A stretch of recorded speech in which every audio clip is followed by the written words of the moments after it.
नमस्ते, मैं डॉक्टर एकता गुप्ता हूँ। मैं एक पेन मैनेजमेंट कंसल्टेंट हूँ जो कि शरीर के लंबे और मुश्किल दर्दों को ठीक करने में सक्षम हूँ। मैं दिल्ली के अपोलो स्पेक्ट्रा हॉस्पिटल में काम करती हूँ।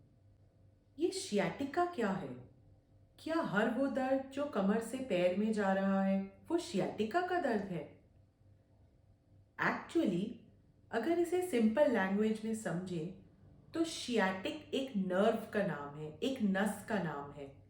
एक काफी मोटी नस है जो कि कमर से निकलती है, बटक्स में बनती है और फिर पीछे थाई के पीछे जाकर और फिर दो भागों में बंट जाती है और नीचे पूरे पैर तक जाती है।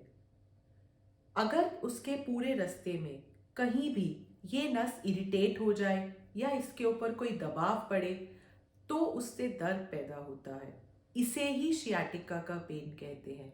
कमर के और बहुत सारे दर्द के कारण होते हैं जिनसे भी दर्द बैक में और साथ में बटक्स में और पैरों के पीछे फील होता है। ये सारा पेन शियाटिका नहीं होता है। इन दोनों को डिफरेंशिएट करना है बहुत ज़रूरी, क्योंकि दोनों की ट्रीटमेंट बिल्कुल अलग है। ये पैरों में दर्द, झंझनी, सुनपन और कमजोरी पैदा करता है।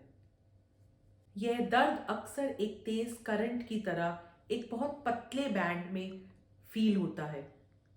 अक्सर यह दर्द कमर से शुरू होकर बटक्स तक, फिर थाई के पीछे या थाई के साइड में जाता है और नीचे पिंडलियों से होता हुआ फुट तक भी जाता है। जब हम क्लिनिक में इसका टेस्ट करते हैं तो हम देखते हैं कि पैर का कुछ हिस्सा सुन्न मालूम पड़ता है।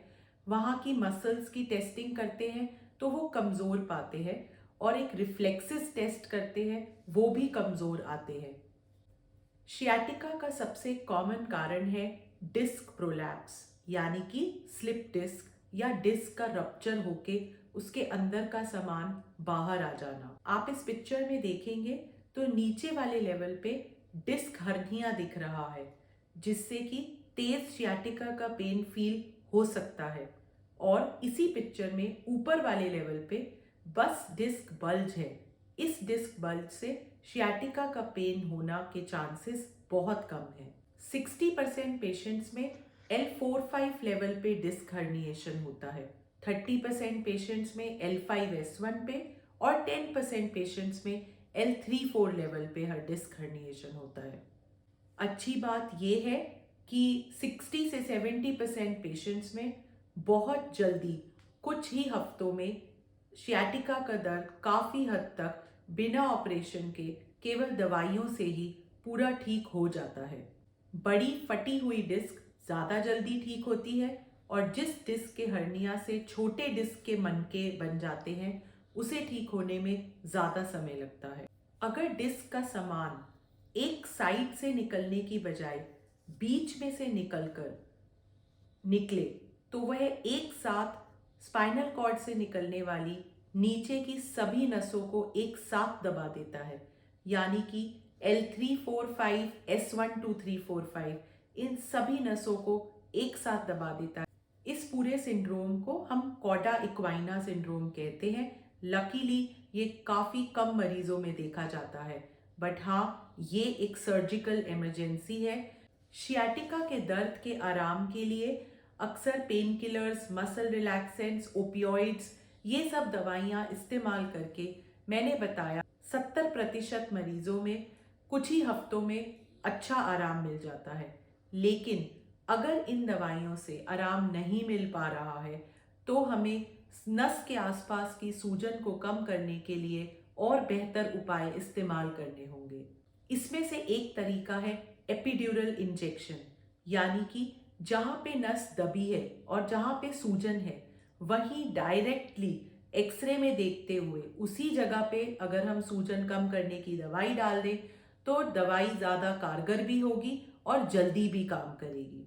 एक और उपाय है, अगर डिस्क बहुत बड़ी है तो कभी कभी एंडोस्कोप यानी कि दूरबीन से उस डिस्क के टुकड़े को बाहर निकाला जा सकता है, जिससे बिना चीरा फाड़ी के बिना लंबे अस्पताल में रुके, हम बिना एनेस्थीसिया के हम उस डिस्क को बाहर निकाल देते हैं और मरीज को इंस्टेंट रिलीफ मिल सकता है। डिस्क हर्निएशन अक्सर एक सडनली होने वाली चीज है, लेकिन कभी कभी ये ही नसें ओवर टाइम धीरे धीरे भी दबाव में आ सकती हैं। अक्सर ऐसा बढ़ती उम्र के साथ देखा जाता है। यह डिस्क और उसके आसपास के लिगामेंट्स और जॉइंट्स की आर्थराइटिस की वजह से होता है। इसे हम कैनाल स्टिनोसिस कहते हैं, यानी कि स्पाइनल कॉर्ड के जाने का और नसों के निकलने का रास्ता कम हो जाता है, डायामीटर कम हो जाता है। इसके कारण मरीज को खड़े होने से या कुछ ही कदम चलने के बाद पैरों में, थाइज में या पिंडलियों में बहुत तेज दर्द होने लगता है, जिसकी वजह से उसे बैठना पड़ता है। भारीपन और कमजोरी भी आ जाती है। ये भी बस और बस बैठने से ही ठीक होती है। इसकी वजह से वह अपने रोजमर्रा की जिंदगी के नॉर्मल काम करने में भी असमर्थ हो जाता है।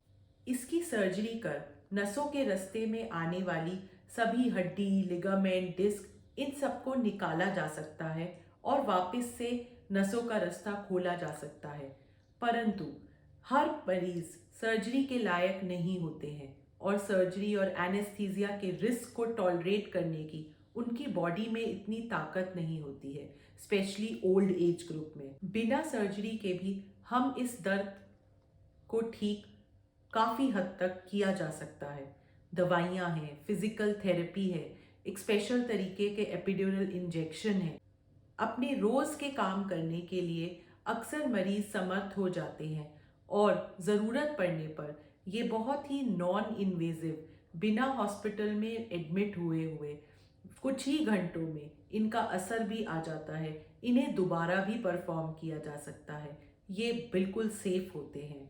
जिस दवा का इस्तेमाल किया जाता है उसकी डोज भी बहुत थोड़ी है, इसलिए साइड इफ़ेक्ट्स का भी चांस बहुत कम होता है। आप फॉलोअप में रहें, घबराएं नहीं। हम सभी डॉक्टर आपकी मदद करने के लिए, आपकी ओल्ड एज में भी आपको इंडिपेंडेंट रहने के लिए हम आपके दर्द को जानकर उसका ट्रीटमेंट करना चाहते हैं। तब तक के लिए मेरी और मेरी टीम की तरफ से आपको और आपके पूरे परिवार को एक दर्द फ्री जीवन के लिए बेहद शुभकामनाएं।